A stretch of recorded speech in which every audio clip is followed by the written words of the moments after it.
Hello everyone, welcome back to our channel Bhavna education hub. जैसा कि हमने बोला था कि हम वोकेबलरी 2.0 सीरीज़ को कंटिन्यू करेंगे।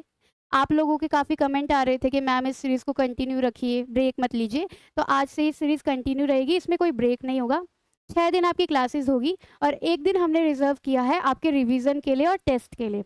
जब 6 दिन की क्लासेस पूरी हो जाएगी तो 7 डे लाइव क्लास में आपको कुछ क्वेश्चंस पीवाई क्योंकि मैं रिवाइज करवाऊंगी, उन क्वेश्चन के आप कमेंट में आंसर करेंगे, जिससे आपका रिवीजन भी हो जाएगा, टेस्ट भी हो जाएगा और प्रैक्टिस भी हो जाएगी। दोबारा वो क्वेश्चन पेपर में जब आएंगे तो आपको वो क्वेश्चन और अच्छे से याद रहेंगे।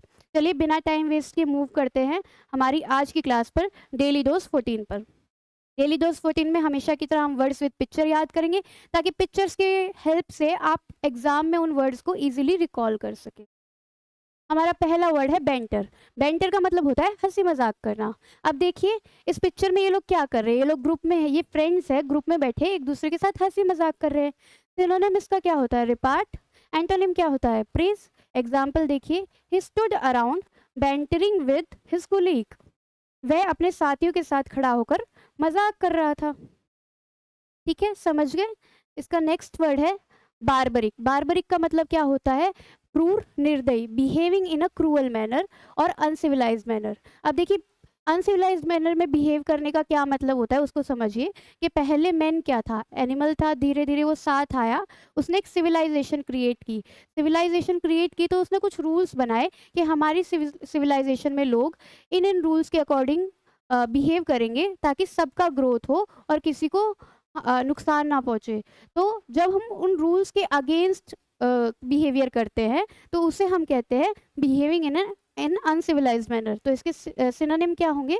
Uncivilised, crude, brutal. और इसका एंटोनिम क्या होगा? अनसिविलाइज्ड का अपोजिट क्या होता है? सिविलाइज्ड। देखिए यहाँ पे क्या हो रहा है, ये लड़का इस लड़की को मारने की बात कर रहा है।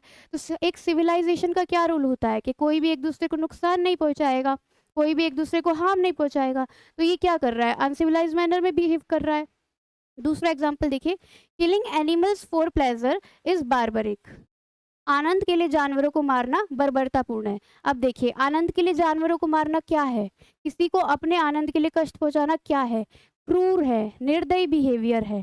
तो इसीलिए यहाँ पे हम क्या कह रहे हैं कि अपने आनंद के लिए जानवरों को मारना क्रूर है, बर्बरतापूर्ण है। नेक्स्ट वर्ड देखिए, बेयर। बेयर का मतलब होता है अनढका, जो कि किसी चीज से कवर्ड ना हो। इसके सिनोनिम क्या होंगे? बेसिक। और एंटोनिम क्या होगा? अनकवर्ड का अपोजिट कवर्ड।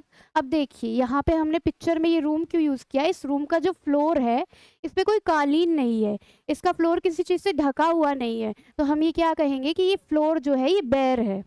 अब एग्जाम्पल देखिए, don't walk around outside in your bare feet. नंगे पैर बाहर न घूमे। कि उसके फीट क्या है? किसी के फीट क्या है? उसने कोई शूज नहीं पहने, सैंडल नहीं पहने, तो क्या है? अनकवर्ड है। तो वो बोल रहा है कि अपने बेयर फीट मतलब अनकवर्ड फीट लेकर बाहर मत घूमिए, क्योंकि उससे क्या होगा? आपके पैरों में कांटा चुभ सकता है या छाले पड़ सकते हैं या आपके पैरों पे चोट लग सकती है। नेक्स्ट वर्ड क्या है हमारा? बैरन। बैरन का मतलब, बैरन को हम लैंड के कंटेक्स्ट में यूज करते हैं और इसको हम बंजर कहते हैं। ऐसी लैंड जो कुछ भी प्रोड्यूस करने के लिए या ज्यादा वेजिटेशन प्रोड्यूस करने की कैपेबल ना हो, उसको हम क्या कहते हैं? बंजर। ठीक है, इसके सिनोनिम क्या होंगे? Unproductive, infertile, desolate, unfruitful, fruitless. और इसका एंटोनिम क्या होगा? फर्टाइल, ऐसी लैंड जो बहुत ज़्यादा वेजिटेशन को प्रोड्यूस करे। पिक्चर में आप देख सकते हैं ये क्या है? ये एक बंजर भूमि है, एक बैरन लैंड है। अब देखिए example, the landscape was barren with not a tree in sight. के भूदृश्य जहाँ पर कुछ लोग घूमने गए थे वो बंजर था। क्यों? क्योंकि वहां पे कोई भी पेड़ नजर नहीं आ रहा था। वेजिटेशन क्या होता है? पेड़ पौधे, फसल, जो भी प्लांट रिलेटेड चीजें होती है उसे हम बोलते हैं वेजिटेशन। ठीक है। नेक्स्ट वर्ड हमारा है बैरियर। बैरियर का मतलब क्या होता है? बाधा। इसका मीनिंग देखिए, ए फेंस और other obstacle that prevents movement और एक्सेस। कोई ऐसी चीज, कोई ऐसा फेंस या ऑब्स्टिकल जो किसी चीज के मूवमेंट को या किसी चीज के एक्सेस को रोकता हो, किसी आपको कहीं पे पहुंचने से रोकता हो, उसे हम क्या बोलते हैं? बाधा बोलते हैं। इसका सिनोनिम क्या होगा? बाउंड। इसका एंटोनिम क्या होगा? ओपनिंग। देखिए यहाँ पे क्या है? यहाँ पे ये गेट लगा हुआ है, यहाँ पे ये फेंस लगी हुई है, ये क्या कर रही है? दूसरे रोड पर जाने दूसरी रोड पे जाने का जो मूवमेंट है उसको रिस्ट्रिक्ट कर रही है। तो ये क्या है, एक बैरियर है, एक बाधा है। अब यहाँ पे एग्जाम्पल देखिए, the trees roots serve as a barrier against soil erosion. पेड़ की जड़ें मिट्टी के कटाव के खिलाफ बाधा के रूप में काम करती है। क्यों? क्योंकि मिट्टी का कटाव क्या होता है, बारिश के साथ मिट्टी का बह जाना, मतलब मिट्टी का मूवमेंट करना। पेड़ की जड़ें क्या करती है, मिट्टी को रोक कर रखती है। तो वो क्या कर रही है, सॉइल के मूवमेंट को, सॉइल इरोजन क्या होता है, सॉइल का मूवमेंट, उसे रोक रही है। तो किसी चीज़ के मूवमेंट को रोकने वाली चीज़ को हम क्या कहते हैं, बैरियर। तो वो क्या है, बाधा है एक। अगला वर्ड हमारा है ब्यूटीफुल। इसका मीनिंग ऑलमोस्ट आप सभी को पता होगा। ब्यूटीफुल का मतलब होता है सुंदर, प्लीजिंग द सेंसेस और माइंड एस्थेटिकली। ऐसी चीज जो हमारे माइंड को या हमारी सेंसेस को, हमारी सेंसेस क्या क्या होती है, हमारे पास 5 फिजिकल सेंसेस होती है और एक 6 सेंस होती है। फिर 5 फिजिकल सेंसेस क्या होती है, आईज, ईयर्स, नोज, टेस्ट और स्किन। ठीक है, तो हमारी इन सेंसेस के थ्रू जब कोई चीज़ हमें अच्छा फील करवाती है तो हम उसे क्या कहते हैं, वो चीज़ ब्यूटीफुल है, सुंदर है। इसके सिनोनिम क्या होंगे, हैंडसम, प्रिटी। इसका एंटोनिम क्या होगा, अगली, ब्लेमिश। अब देखिए यहाँ पे हमने ये पिक्चर में बटरफ्लाई यूज़ किया, ये क्या है, ये दिखने में, आंखें क्या है, हमारी सेंसेस है, दिखने में ये कितनी अच्छी लग रही है, तो ये क्या है, एक ब्यूटीफुल क्रिएचर है। एग्जाम्पल देखिए, the view from the top of the hill was really beautiful. पहाड़ी की चोटी से नज़ारा सचमुच बहुत सुंदर था। ठीक है, नेक्स्ट वर्ड हमारा है बेगविल। बेगविल का मतलब होता है छलना। जब कोई चीज़ या कोई पर्सन अपनी गुड क्वालिटीज़ को यूज़ करके दूसरी चीज़ या पर्सन को डिसेप्टिव वे में चार्म कर लेता है, मतलब उसे फंसा लेता है, छल लेता है, तो उसे हम क्या कहते हैं, बेगविल। इसका सिनोनिम क्या होगा, डिसीव, धोखा देना। एंटोनिम क्या होगा, ऑनेस्ट। देखिए यहाँ पे क्या हो रहा है, इस पिक्चर में ये पर्सन क्या कर रहा है, मनी। मनी क्या है, एक गुड क्वालिटी है, एक गुड चीज़ है जिससे लोग अट्रैक्ट होते हैं। इस पर्सन को ये छल रहा है, अट्रैक्ट। अब ये पर्सन अगर इस रोप पे जाएगा तो ये क्या होगा, कांटों पे गिर जाएगा, इसका नुकसान होगा। तो ये पर्सन क्या कर रहा है, मनी को दिखाकर इसे अपने पास बुला रहा है, इसे चार्म कर रहा है, इसे छल रहा है। इसका एग्जाम्पल देखिए, he beguiled the voters with his fake promises. Election में क्या करते हैं, इलेक्शन में जो पॉलिटिशियंस होते हैं वो अच्छे अच्छे प्रोमिसेस करते हैं, बट उनके प्रोमिसेस क्या होते हैं, हमें अच्छे लगते हैं, जनता को सुनने में अच्छे लगते हैं, जनता उन पर विश्वास करती है, मतलब उनकी तरफ अट्रैक्ट हो जाती है। और बाद में वो प्रोमिसेस क्या होते हैं, फेक निकलते हैं, झूठे निकलते हैं। तो वो क्या करते हैं, जनता को छल लेते हैं, बिगविल कर लेते हैं। नेक्स्ट वर्ड हमारा है बेलीग्रेंट। बेलीग्रेंट का मतलब होता है लड़ाकू, हॉस्टाइल एंड अग्रेसिव। इसके सिनोनिम क्या होंगे, हॉस्टाइल, एंटागोनिस्टिक, कंटेंशियस। और इसका एंटोनिम क्या होगा, पैसिफिस्ट। पैसिफिस्ट कौन होता है, शांति पसंद इंसान को हम पैसिफिस्ट बोलते हैं। और इसका उल्टा हो ही गया बेलीग्रेंट, ऐसा इंसान जो बहुत जल्दी लड़ पड़ता है। देखिए आप पिक्चर में क्या है, ये लड़का इस लड़के से क्या कर रहा है, लड़ रहा है, ये लड़ाकू है नेचर में, बेलीग्रेंट है। यहाँ पे देखिए, she was so belligerent that I gave up trying to explain, कि वह इतनी आक्रामक थी कि मैंने समझाने की कोशिश करना छोड़ दिया। यहाँ पे कोई पर्सन किसी दूसरी लड़की की बात कर रहा है जो कि बहुत आक्रामक है, आक्रामक है मतलब लड़ाकू है, तो उसने कोशिश ही छोड़ दी कि इसको कुछ भी कहा जाएगा तो ये लड़ पड़ेगी। ठीक है, आया समझ। नेक्स्ट वर्ड हमारा है बेनेडिक्शन। बेनेडिक्शन का मतलब होता है आशीर्वाद, the utterance of a blessing specially at the end of the religious service. Religious service क्या होता है, चर्च में जो प्रेयर्स होती है उन्हें हम बोलते हैं रिलीजियस सर्विस। तो इस तरीके की जो सभा होती है जहाँ कोई प्रेयर होती है, उसके एंड में कुछ प्रेयर पढ़ना, कोई मंत्र पढ़ना, कोई आशीर्वाद देना किसी को, क्या कहलाता है, बेनेडिक्शन कहलाता है। इसको सिनोनिम क्या होंगे, ब्लेसिंग। और इसका एंटोनिम क्या होगा, क्रिटिसिज्म। देखिए यहाँ पे क्या कर रहा है, चर्च में ये प्रीस्ट जो है ये बेनेडिक्शन पढ़ रहा है, मतलब आशीर्वाद दे रहा है, एक प्रेयर पढ़ रहा है। इसका एग्जाम्पल देखिए, he dismiss the congregation with the benediction, मतलब उसने सभा को आशीर्वाद देकर विवाद किया। कि कहीं पर कोई प्रार्थना सभा चल रही थी या कोई भी सभा चल रही थी, तो लास्ट में जो प्रीस्ट वहाँ पे था उसने कुछ मंत्र पढ़े, कुछ प्रेयर पढ़ी और सभा को खत्म किया। इसका नेक्स्ट वर्ड हमारा क्या है, बेनिफिशियल। बेनिफिशियल का मतलब होता है लाभदायक, कोई चीज़ जो फेवरेबल हो, जो एडवांटेजियस हो, जो हमारे लिए अच्छे रिजल्ट प्रोड्यूस करे, उसे हम क्या बोलते हैं, बेनिफिशियल। इसके सिनोनिम देखिए, एडवांटेजियस, हेल्पफुल, और इसका एंटोनिम क्या होगा, हार्मफुल, जो हमारे लिए बुरे रिजल्ट प्रोड्यूस करे। पिक्चर में क्या है, पिक्चर में यहाँ पे फास्ट फूड दिया हुआ है, यहाँ पे फ्रूट्स, वेजिटेबल एंड वाटर दिया हुआ है। तो फास्ट फूड हमें क्या करता है, हार्म करता है, और वेजिटेबल एंड फ्रूट हमें क्या करते हैं, हमें हमारी बॉडी को न्यूट्रिएंट्स देते हैं, हमें एडवांटेज देते हैं। तो फ्रूट्स एंड वाटर हमारे लिए क्या है, बेनिफिशियल है। इसका एग्जाम्पल देखिए, moderate exercise is really beneficial, कि व्यायाम अगर मध्यम तरीके से करा जाए, मध्यम इंटेंसिटी के साथ किया जाए, मॉडरेट इंटेंसिटी के साथ किया जाए, तो वो फायदेमंद है। हमारा नेक्स्ट वर्ड है बेनेवोलेंस। बेनेवोलेंस का मतलब होता है भलाई, किसी का अच्छा करना।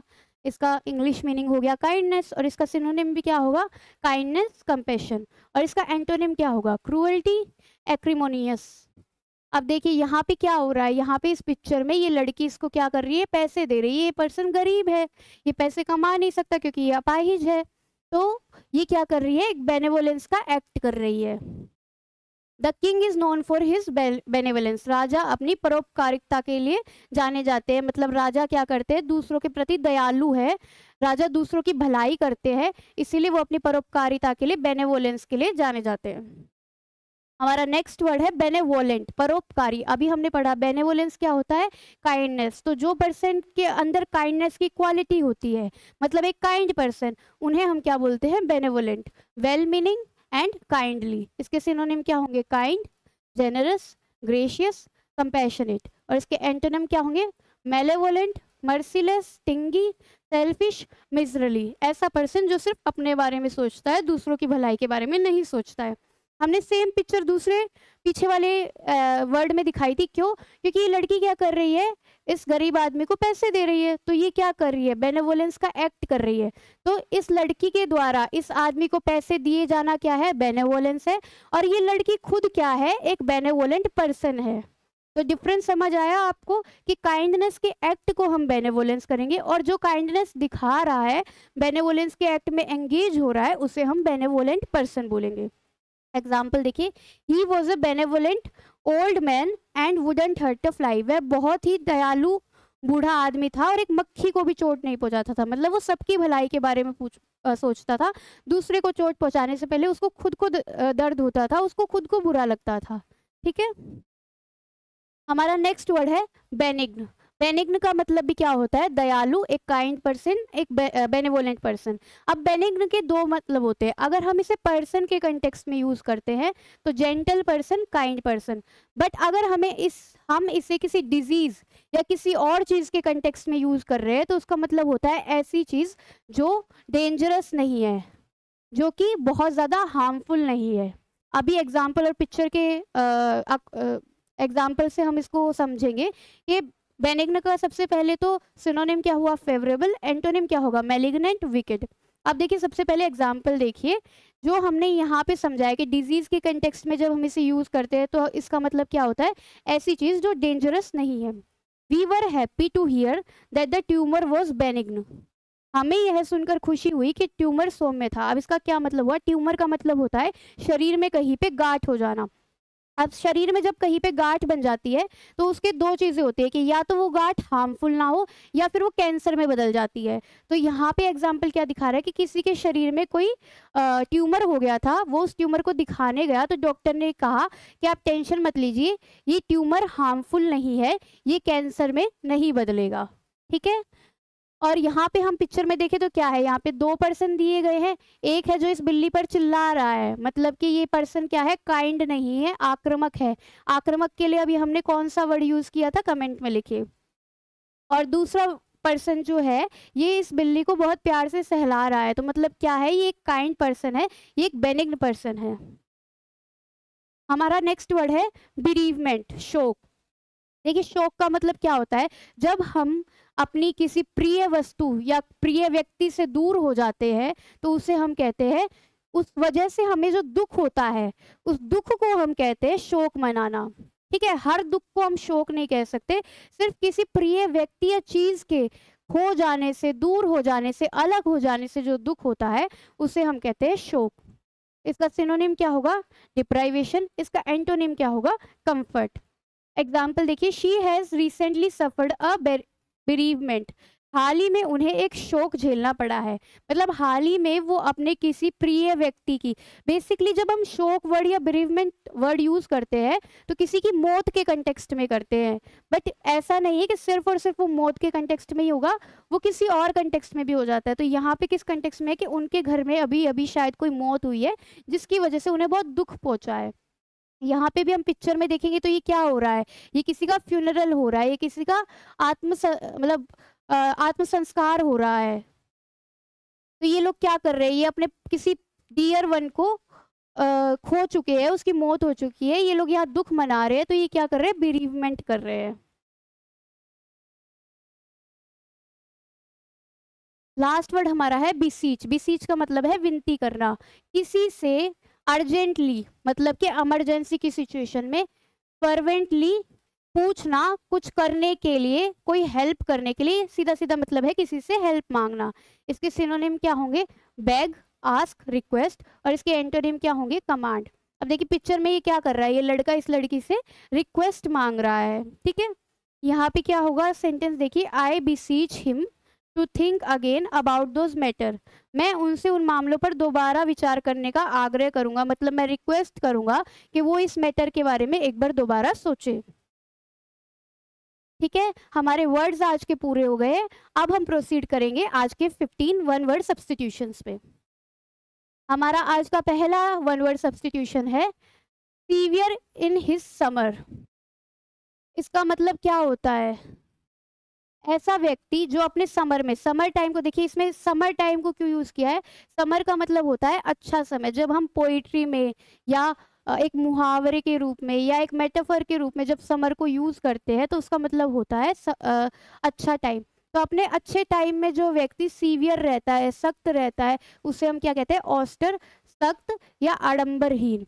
ऑस्टर हमने लास्ट क्लास में पढ़ा था, हमने इसका मीनिंग भी पढ़ा था, सिनोनिम भी पढ़े थे, एंटोनिम भी पढ़े थे। तो अब अगर आप चाहे तो आप लोग कमेंट में इसका आंसर मेरे पास लिख सकते हैं कि ऑस्टर का सिनोनिम और एंटोनिम क्या होता है, जिससे आपकी प्रैक्टिस हो जाएगी। हमारा नेक्स्ट वर्ड है मेड और डन इन द ट्रेडिशनल और original way, something that is genuine. ऐसी चीज जो ट्रेडिशनल और ओरिजिनल तरीके से की जाए, मतलब परंपरागत तरीके से कोई चीज चलती आ रही है उसे उसी तरीके से, ओरिजिनल तरीके से करा जाए। कोई ऐसी चीज जो कि जेन्युइन हो। जेन्युइन भी हमने लास्ट क्लास में पढ़ा था कि जेन्युइन का मतलब क्या होता है, ऑथेंटिक होता है। तो देखिए इसका मतलब क्या है कि मान लीजिए कोई रेसिपी है, आजकल क्या करते हैं, मशीनें आ गई है, आजकल रेडीमेड फूड आ गया, तो उस रेसिपी को हम जल्दी से घर पैकेट लेके आते हैं, घोलते हैं और बना लेते हैं। पर उसको एकदम ही जैसे ट्रेडिशनल लोग बनाते थे पहले से, कि शुरू से, कि पहले कोई मान लीजिए अगर किसी को इडली बनानी है तो एक उसका ऑप्शन है कि एमटीआर का रवा लाए, घोले और बनाए, और दूसरा ऑप्शन है कि हम उसको पहले चावल लाए, फिर चावलों को धोए, भिगोए, दाल बनाए, फिर उससे रवा बनाए, फिर इडली बनाए। तो इसको हम क्या बोलेंगे कि ऐसी चीज़ जो कि ओरिजिनल तरीके से करी जा रही है, ट्रेडिशनल तरीके से करी जा रही है, उससे हम क्या बोलते हैं, ऑथेंटिक, असली, विश्वसनीय। ऑथेंटिक वर्ड भी हमने लास्ट क्लास में पढ़ा था, ऑथेंटिक का मतलब क्या होता है, जेन्युइन। और इसके सिनोनिम और एंटोनिम भी आप कमेंट में लिखकर मुझे बता सकते हैं। हमारा नेक्स्ट वर्ड है the life history of person written by himself. एक ऐसा पर्सन जो खुद की जिंदगी के बारे में लिखता है। तो जो बुक वो अपनी जिंदगी के बारे में लिखता है, जो कहानी वो अपनी जिंदगी के बारे में लिखता है, उसे हम क्या कहते हैं, ऑटोबायोग्राफी, आत्मकथा।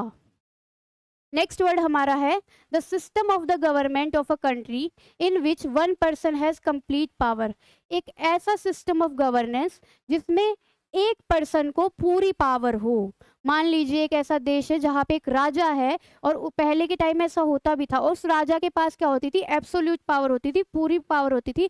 राजा ने जो कह दिया वही बात पत्थर की लकीर होती थी। ऐसे सिस्टम को हम क्या कहते हैं, ऑटोक्रेसी, तानाशाही। नेक्स्ट हमारा वन वर्ड सब्सटीट्यूशन है ए ruler who has complete power. ठीक है, अभी हमने पढ़ा था एक सिस्टम जहां पे एक पर्सन के पास, जो रूलर के पास कंप्लीट पावर हो, उस सिस्टम को हम क्या कहते हैं, ऑटोक्रेसी। और उस सिस्टम का जो हेड होता है, जिसके पास पूरी पावर होती है, उसे हम क्या कहते हैं, ऑटोक्रेट, तानाशाह। तो ऑटोक्रेसी में जो हेड होता है उसे क्या कहा जाता है, ऑटोक्रेट। नेक्स्ट वर्ड है ए सेल्फ गवर्निंग कंट्री और अ रीजन।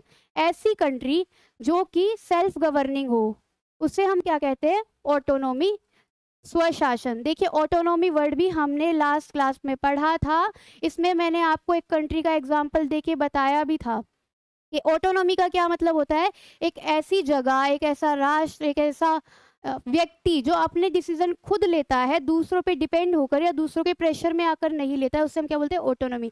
मैंने इसमें आपको ये भी बताया था कि एक ऐसा देश जो कि एक ऑटोनोमस देश है, उसके लिए हम एक प्रॉपर वर्ड यूज करते हैं। वो वर्ड क्या था, सोवेरियन। एक ऐसा देश जो अपने डिसीजन खुद लेता है, उसे हम क्या बोलते हैं, ऑटोनॉमी। और दूसरा वर्ड इसी के लिए हम क्या यूज कर सकते हैं, सोवेरियन। आप ऑटोनॉमी की एंटोनिम और सिनोनिम भी मुझे कमेंट में लिखकर बताएंगे। हमारा नेक्स्ट वर्ड है an official examination of a dead body by a doctor in order to discover the cause of death. ये जब किसी की डेथ हो जाती है तो उसकी डेड बॉडी को डॉक्टर एग्जामिन करता है। क्यों एग्जामिन करता है, क्योंकि वो ये पता लगाना चाहता है कि इसकी डेथ किस वजह से हुई है, डेथ का कारण क्या रहा है। तो उस ऑफिशियल एग्जामिनेशन को हम क्या कहते हैं, ऑटोप्सी, शव प्रशिक्षण। नेक्स्ट हमारा वन वर्ड सब्सटीट्यूशन है a mass of snow, ice and rock falling rapidly down a mountain side. जब एक पिक्चर्स में आपने काफी बार देखा होगा कि बर्फीला सा सीन दिखाते हैं और एकदम से कोई चिल्लाता है और ऐसे आवाज की वजह से वो बर्फ एकदम से नीचे गिरती है और लोग भागते हैं, तो क्या होता है, एक पहाड़ से बर्फ का, आइस का और रॉक्स का गिरना क्या कहलाता है, एवलांच कहलाता है। पहाड़ी से तेजी से गिरता हुआ बर्फ का ढेर। नेक्स्ट हमारा वन वर्ड सब्सटीट्यूशन क्या है, the group specially in the arts regarded as being the most experimental. Arts के क्षेत्र में कोई ऐसा ग्रुप जो बहुत ज़्यादा एक्सपेरिमेंट करता है, जो बहुत ज़्यादा एक्सपेरिमेंटल है, उसे हम क्या कहते हैं, अवांट गार्ड। अपने क्षेत्र में अग्रणी, मतलब वो जिस क्षेत्र में है उसमें बहुत ज़्यादा एक्सपेरिमेंट कर रहा है, तो क्या कर रहा है, अपने क्षेत्र में नई नई डिस्कवरीज कर रहा है, तो इसीलिए हम उसको क्या कहते हैं, अपने क्षेत्र में अग्रणी, अवांट गार्ड। 10th वर्ड हमारा है इनसेटाइबल डिजायर फॉर अ वेल्थ, पैसे का लालच होना। अब देखिए यहाँ पे इसका वर्ड क्या है, एवारिस। एवारिस क्यों है उसका वर्ड, कि ग्रीड क्यों नहीं हमने यूज किया। आप बोलोगे मैम लालच के लिए हम ग्रीड वर्ड यूज करते हैं। ग्रीड क्या होता है, ग्रीड किसी भी चीज का हो सकता है, जरूरी नहीं है वो पैसे का ही हो। जब पर वो ग्रीड जब पैसे का होता है तो उसे हम क्या बोलते हैं, एवारिस। नेक्स्ट वर्ड हमारा है having an extreme desire for wealth. ठीक है, तो अभी हमने पढ़ा कि पैसे का लालच होना क्या कहलाता है, एवारिस। और जो पर्सन जिसको पैसे का लालच है उसे हम क्या कहते हैं, एवारिशियस पर्सन, लालची इंसान। हमारा नेक्स्ट वर्ड है a place for keeping the bird in a confined space. ठीक है, एक ऐसी जगह जहाँ पे पक्षियों को एक बंद स्पेस में, एक बंद जगह में रखा जाता हो, उसे हम क्या कहते हैं, एवियरी। और पक्षीशाला, चिड़ियाघर, जैसे कि जू होता है। ठीक है, जू को हम दूसरा नाम क्या बोलते हैं, चिड़ियाघर बोलते हैं। क्यों, क्योंकि वहाँ पे बहुत सारे पक्षियों को, बहुत सारे जानवरों को बंद जगह पर रखा जाता है, खुले जगह में, मतलब कि उनको जंगल में या आसमान में नहीं छोड़ा जाता, तो उसे हम क्या बोलते हैं, एवियरी। हमारा नेक्स्ट वर्ड है किलिंग ऑफ बर्ड्स, बर्ड्स को मारना। तो देखिए बर्ड्स को मारना क्या कहलाता है, एविसाइड। अब यहाँ पे देखिए हमने एक चीज़ नोटिस की होगी कि एवियारी और एविसाइड, तो बर्ड से रिलेटेड जब कोई वन वर्ड सब्सटीट्यूशन होता है तो ये बहुत कॉमन है कि वहाँ पे एवी वर्ड पहले आए। तो अगर कभी ऐसा होता है कि कोई इस तरीके का वर्ड आता है और आप गेस नहीं, मतलब आपको एग्जैक्ट आइडिया नहीं है इसका मतलब क्या है, और ऑप्शन में कोई बर्ड रिलेटेड ऑप्शन है, तो आप चाहे तो वहाँ पे गेस करके चांस ले सकते हैं कि वहाँ पे बर्ड रिलेटेड आंसर आपका सही हो सकता है। नेक्स्ट वर्ड हमारा क्या है, कीन इंटरेस्ट और एंथुजियाज्म। किसी में उत्सुकता होना, एंथुजियाज्म होना, उसको हम क्या बोलते हैं, एविडिटी, उत्सुकता। अब देखिए एवी वर्ड तो यहाँ पे भी है, तो मैं यही बताना चाह रही हूँ कि ज़रूरी नहीं है कि हर बार एवी वर्ड जिसके सामने आए वो बर्ड रिलेटेड ही हो। बट अगर ऐसा है कि आपके सामने वो वर्ड आ रहा है और ऑप्शन में से आप गेस नहीं कर पा रहे हैं, बिल्कुल आपको आइडिया नहीं है, तो आप गेस करने के लिए, चांस लेने के लिए, अगर बर्ड रिलेटेड कोई ऑप्शन है तो उसे ट्राई कर सकते हैं। नेक्स्ट वर्ड हमारा, लास्ट वर्ड हमारे पास है टू कीप अवे फ्रॉम, किसी चीज से दूर रहना, उसे हम क्या बोलते हैं, अवॉइड। अवॉइड वर्ड भी हमने लास्ट क्लास में पढ़ा था, अवॉइड का मीनिंग, अवॉइड के सिनोनिम, एंटोनिम। तो इसके भी आप कमेंट में आप मुझे लिख के बताएंगे कि अवॉइड के सिनोनिम और एंटोनिम क्या होते हैं। लास्ट हम हमारे पास है आज के idioms and phrases. First idiom है apple of discord. Apple of discord का मतलब क्या होता है? ऐसा पर्सन, ऐसी चीज, ऐसा मुद्दा, ऐसा आइडिया जो कि लड़ाई का कारण हो, झगड़े का कारण हो, एनिमोसिटी का, दो लोगों के बीच में। एनिमोसिटी का मतलब क्या होता है? एनिमोसिटी का मतलब होता है दो लोगों के बीच में मनमुटाव होना। तो मनमुटाव का कारण हो, ऐसी चीज जो फ्रिक्शन कॉज करती हो, या फिर बोन ऑफ कंटेंशन हो। बोन ऑफ कंटेंशन का मतलब क्या होता है? ऐसी चीज जो झगड़े पैदा करती हो, उसे हम क्या कहते हैं? Apple of Discord. इसको हिंदी में क्या बोलेंगे? फसाद की जड़, झगड़े का कारण। दूसरा एग्जाम्पल हमारा क्या है? दूसरा ईडियम हमारा क्या है? एप्पल ऑफ वंस आई, किसी के आँख का तारा होना। ठीक है, मतलब किसी को बहुत प्यारा होना, कोई ऐसा व्यक्ति जो दूसरे को बहुत प्यारा हो, प्रीशियस हो, डियर हो, उसे हम इंग्लिश में क्या बोलते हैं? एप्पल ऑफ वंस आई।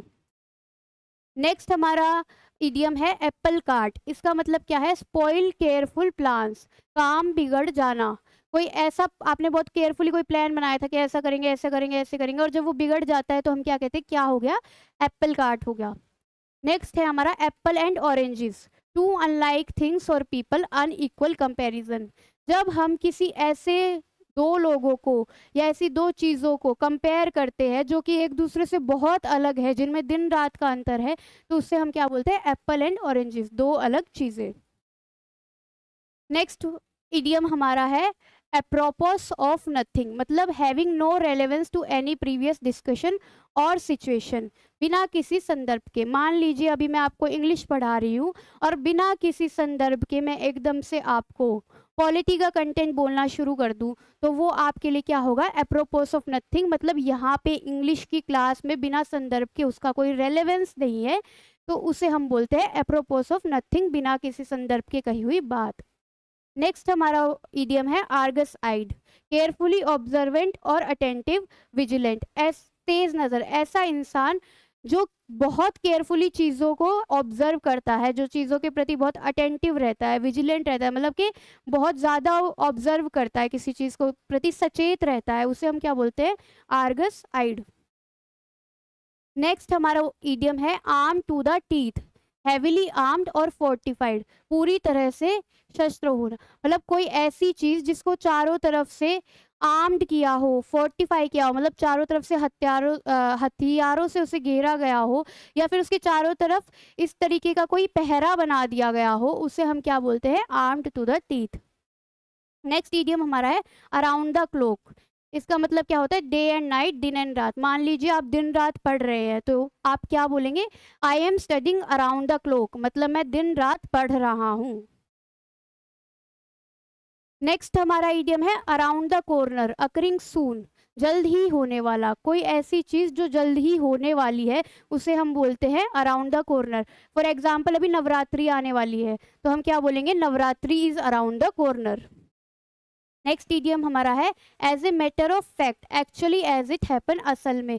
इसका मतलब क्या होता है? फैक्ट क्या होता है? ऐसी चीज जिसको चैलेंज ना किया जा सके, जो ट्रू हो। As a matter of fact क्या होगा? कि ये चीज असल में जैसी है वैसी ही बताई जा रही है, मतलब कि फैक्ट के ऊपर आधारित है, ऐसी ही वेग तरीके से नहीं कही गई है। नेक्स्ट हमारा इडियम है as bald as a cue ball, completely bald, पूरी तरह से गंजा। ऐसी चीज जो पूरी तरीके से बैर हो, अभी हमने बैर वर्ड पढ़ा था ना, उसे हम क्या बोलते हैं? As bald as cue ball. Next हमारा इडियम है as clear as a bell, readily understood, बहुत ही स्पष्ट। ऐसी बात जो बहुत इजीली समझ में आ जाए, उसे हम क्या बोलते हैं? As clear as a bell. Next हमारा इडियम है as clear as mud, impossible to understand. देखिए हमने अभी क्या पढ़ा है? एज क्लियर एज बेल, मतलब जो चीज इजीली समझी जा सके। इसका अपोजिट क्या होगा? एज क्लियर एज मड, ऐसी चीज जिसको समझना असंभव हो। नेक्स्ट वर्ड इडियम हमारा है as daft as a brush, extremely silly, बेहद मूर्खतापूर्ण। ऐसी चीज जो कि बहुत मूर्खतापूर्ण की गई हो, ऐसी सिचुएशन जो कि बहुत मूर्खतापूर्ण तरीके से हैंडल की गई हो, उसे हम क्या बोलेंगे? As daft as a brush. आज का लास्ट का हमारा इडियम है as dead as a doornail. Unquestionable dead और इनऑपरेटिव, ऐसी चीज जो कि मृत हो, निष्क्रिय हो, जिसमें ये डाउट ना हो कि वो जिंदा है कि मर गया, ये काम कर रहा है कि नहीं कर रहा, उसे हम क्या बोलेंगे? As dead as a doornail. Thank you so much. अगर आपको हमारी वीडियो पसंद आए तो कमेंट में हमें ज़रूर बताइएगा, फीडबैक दीजिएगा कि हम कैसे अपने आप को इम्प्रूव कर सकते हैं। आज से ये सीरीज़ कंटिन्यू रहेगी। जो मैंने पीछे वर्ड पूछे थे उनके एंटोनिम और सिनोनिम भी ज़रूर बताइएगा। और ये याद रखिएगा कि जब 6 क्लासेस पूरी हो जाएगी तो 7वें दिन आपका टेस्ट होगा लाइव क्लास में, जिसमें हम साथ में लाइव में क्वेश्चन की प्रैक्टिस करेंगे, जिससे एग्ज़ाम में आपकी प्रैक्टिस इम्प्रूव हो जाए।